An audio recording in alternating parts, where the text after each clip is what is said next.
एक बार महात्मा बुद्ध किसी नगर से गुजर रहे थे। बुद्ध की नज़र एक कपड़े के व्यापारी पर पड़ी जो दुखी और हताश दिखाई दे रहा था। बुद्ध चलकर उनके पास गए और पूछा, हे भंते, तुम इतने उदास क्यों हो? अगर तुम मुझे अपनी चिंता का विषय बताओ तो मैं तुम्हारी कुछ मदद कर सकता हूँ।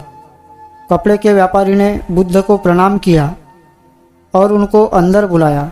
उस व्यापारी ने कहा कि जब से मेरी पत्नी की मृत्यु हुई है तब से मेरे घर पर मेरे छोटे बेटे की देखभाल करने वाला कोई नहीं है, इसलिए मैं हमेशा इसको अपनी दुकान पर ले जाता हूँ। लेकिन मेरी दुकान पर आने वाले हर ग्राहक की पगड़ी को उछाल कर फेंक देता है। कभी कभी उनका झोला उठाकर बाहर फेंक देता है।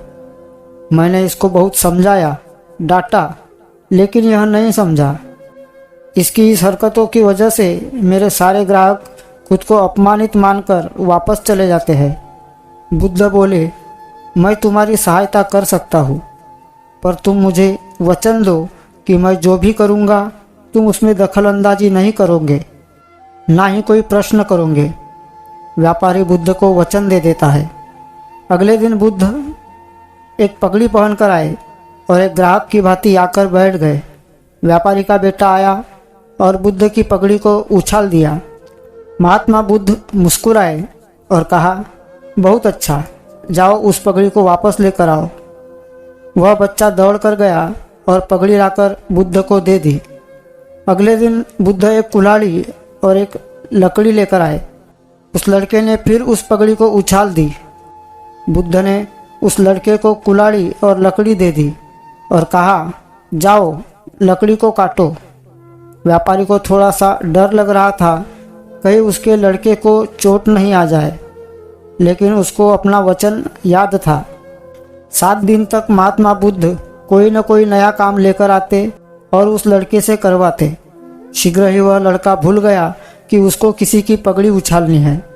व्यापारी बहुत खुश हुआ और बुद्ध को धन्यवाद दिया। अगर हम अपने मन को अपने हिसाब से काम नहीं करवाएंगे तो मन अपने हिसाब से काम करेगा। मन वश में हो सकता है यदि मन को हम अपने अनुसार चलाएं। मन 2 तरीकों से, एक मन अपने हिसाब से काम करता है या 2 मन को हम अपने हिसाब से काम करवा सकते हैं। बुद्ध से मिलने से पहले उस लड़के का मन और दिमाग अपने हिसाब से अनियंत्रित रूप से काम कर रहा था, लेकिन बुद्ध ने उस लड़के को अपने अनुसार काम करवाए, जिससे उसकी आदत ही बदल गई। उम्मीद है यह वीडियो आपको पसंद आया होगा, तो वीडियो को लाइक करें, शेयर करें तथा ऐसे ही नए नए वीडियो देखने के लिए हमारे इस चैनल को सब्सक्राइब अवश्य करें।